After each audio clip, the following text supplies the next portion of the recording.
What's going on, everybody? I just had a thought this morning and I decided to make a little video chatting about it. I was putting something in my compost bin and I noticed that there were a whole bunch of little roaches, and I don't know if they were grubs or, hold on, there's a truck coming by, 1 second. I don't know if you could hear it or not, but I didn't want it to block me out. But there's a whole bunch of I don't know if they were maggots, I don't know what they were, but they were everywhere in there. And it made me think, I've seen a lot of people,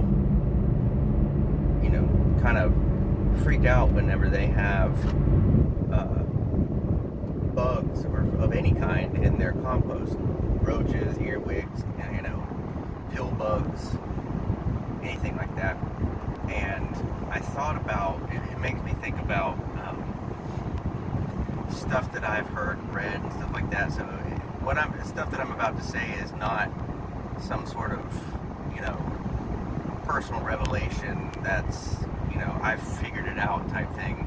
It's not at all. It's I'm just kind of repeating what I've read and what I've heard, and hopefully, because it's helped me out with composting and helped me learn a lot about composting, and hopefully it'll help someone who's watching this learn about too. But a lot of people, I feel like, for one thing, composting is made to be a lot harder than it actually should be, and I think that's the main thing. Everyone, whenever they have a compost, when they want to start composting, right? So they think they have to go out and get the best compost tumbler, or they have to build specific compost bins, that sort of thing. And if you want to do that, that's fine. There's nothing wrong with that. But like me personally, I have to compost in something that has a cover, because if I don't, then we have a lot of raccoons, and anytime I throw any sort of kitchen scraps in my compost, the raccoons come and eat it. So I have to have some sort of lid on my compost to keep it from I just won't have any, because the raccoons eat it all. So what I like to use are little garbage cans that have lids on them. That way I can keep it covered and they can't get in. But you don't have to have top of the line stuff. So I think one of the things that needs to be, when it comes to composting, look at how nature does it. When you garden, that's how you should do anyways, is look at how nature does it. But nature composts all the time. Nature, if you walked out into the forest, any forest around where you live, you would find, dead leaves and all that stuff along the ground.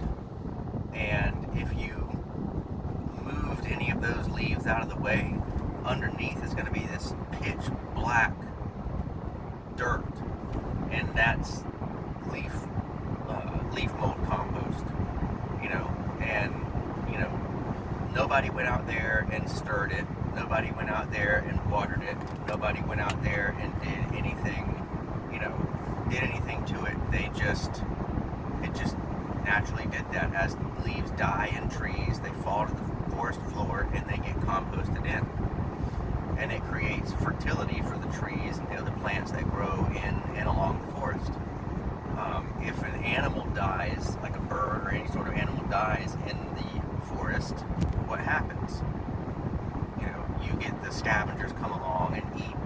They eat most of it, and then you have the flies and the insects and all that stuff will find it, and they'll eat more of it. And then the bacteria and the fungi and all that stuff find it, and they take care of the rest. And they poop it all out, and essentially the carcass of said animal decomposes down into the ground in the forest, and it creates fertility. And if you were to go out there after whatever it was that decomposed and moved that dirt around underneath where it was, I promise you it would be extremely, extremely rich, because it's just gotten a huge dose of fertility. And learn from that is that nature composts all the time, and the only water it gets is rain, or if there's any dew in the morning. It doesn't get, unless animals come and mess with it, it doesn't get stirred around.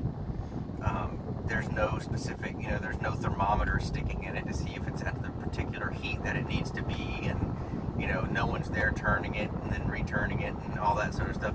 It composts on its own. So what that tells us is it's a simple process.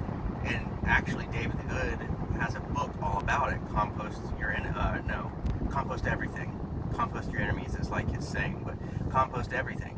And the first thing he mentions is just throw stuff on the ground. You can literally, if it's possible where you live, if you want to start composting, all you need to do is throw stuff on the ground. You can compost in place. You can have a garden, and instead of having a compost pile where you have, compost, heating up and doing all that sort of stuff, and then shoveling it onto your garden, if you wanted to, you could just compost in place where your plants are. Throw stuff down on top of it. It will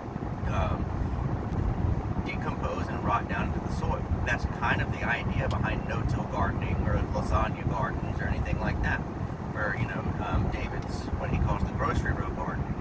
And basically what you're doing when you mulch, you're putting stuff. Yeah, mulch does help with water retention and weed suppression and stuff like that. But what happens over time? You notice the mulch gets thinner and thinner and thinner, so you have to add more. It's decomposing. It's composting in place, and it's feeding the soil when it does that. The fungi loves wood, so the fungi comes along and eats the wood, and then it gets into the soil, and then you have to add more on and that sort of thing. So, it happens naturally.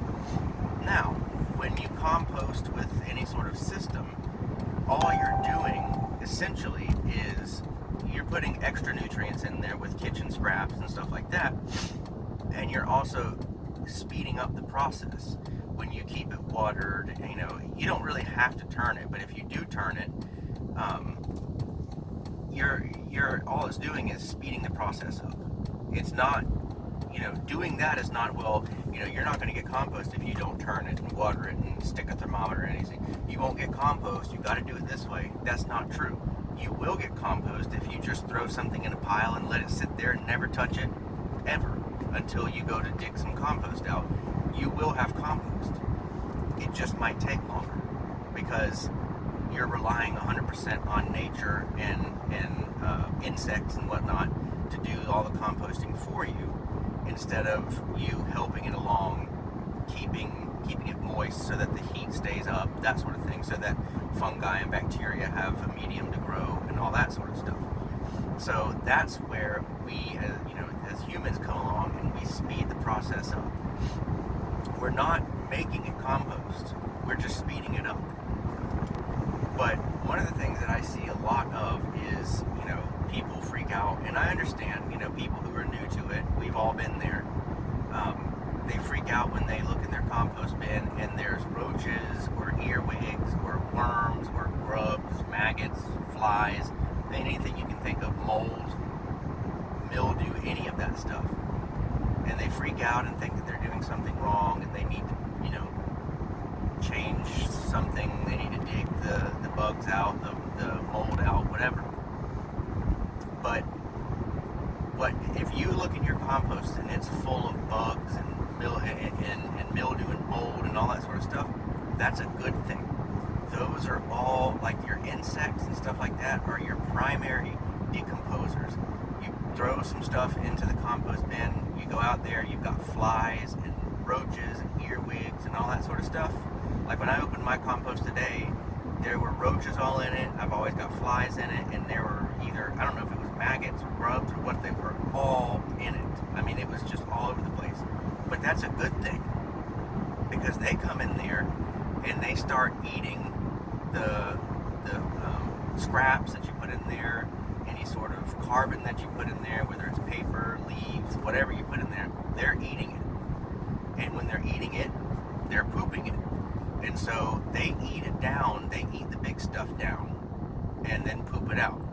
And then when they're finished, and it's all been, the big stuff's been sort of digested, and because some of your, what they call the secondary decomposers, which are a lot of your bacteria and stuff like that, they have a harder time if the substance that you're putting in there is too big.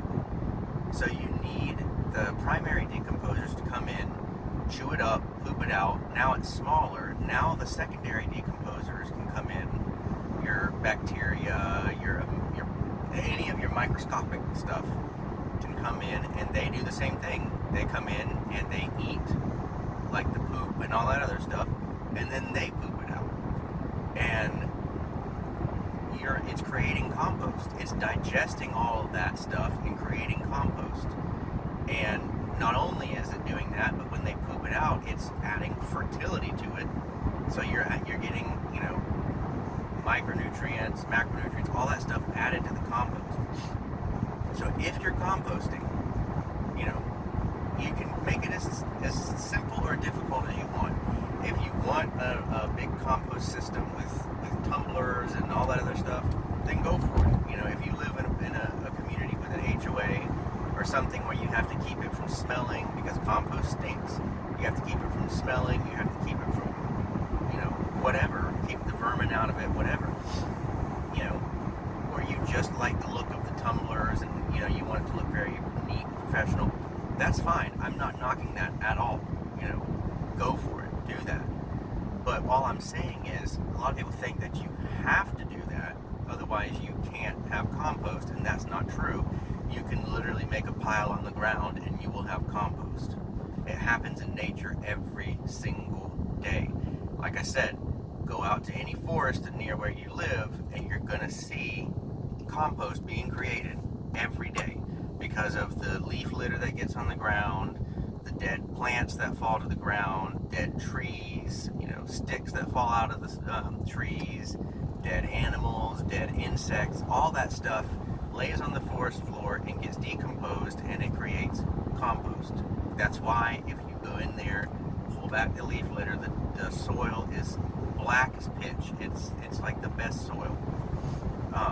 Plus it's full of worms. When that happens, it attracts the worms, and the worms help decompose, and then they, create fertilizer. So composting does not have to be difficult. And if that's what's stopping you from composting, it seems intimidating, that sort of thing, I encourage you to get David the Good's book, Compost Everything. But if not, just literally start. You can do it in any sort of container, or you can just throw it in a pile. And one of the best things you can do is keep it moist. That helps create a medium for the bacteria and all that sort of stuff. But you can compost simply. It does not have to be difficult. So and compost is like liquid gold. So you need to do it. So don't overthink it. Don't make too much of it. Get out there. Put some leaves, put some kitchen scraps. All that other stuff. If it's a little bit out of proportion with the carbon to nitrogen, the brown to green, whatever, big deal. Try to layer them. Add some carbon, add some nitrogen, add some carbon, all that sort of stuff. That's always good because it gives you a well-balanced compost that's got a lot of nutrients in it. But if there's a little bit more nitrogen than there is carbon, or vice versa, it's still going to compost, and you can still use it. So don't overthink it. Don't if you see a lot of bugs and stuff in it, that's a good thing. Don't try to get rid of them. Don't try to get rid of the fungus and the mold and the mildew, because you can open up your compost and look at it, and there can be just black mold and stuff growing in there, or at least like really gray looking stuff. That's a good thing. It will go away, because once it's done eating, eventually its life cycle will end and it will die, and then you'll have finished compost. So don't overcomplicate it. It's a really, really simple process, and like I've said, I'll just repeat it one more time. If you want to see it happen naturally, take a walk in any of the forests in your neighborhood or around your neighborhood and look at the forest floor and see what's happening, because nature composts all the time. And always look to nature to see what it's doing and try to apply that to what's happening in your garden, because that's what's supposed to be. That's the way the soil is supposed to be treated, and the plants and all that sort of stuff. So that's all I've got. I just wanted to make that little video when I opened up my compost today and saw all those maggots or whatever they were. It made me think about that. So yeah, check out David the Good's book, Compost Everything. He's also got like full, almost like documentary, like hour-long documentaries on composting on his YouTube channel. And there's plenty more out there, but just keep it simple, don't overcomplicate it, and you will be on your way to making some good compost. So thanks for watching. Don't forget to subscribe, and I will be back next week, more than likely. I don't know if I'll have time this week to do it, but I'll be back next week with another video. Thanks for watching.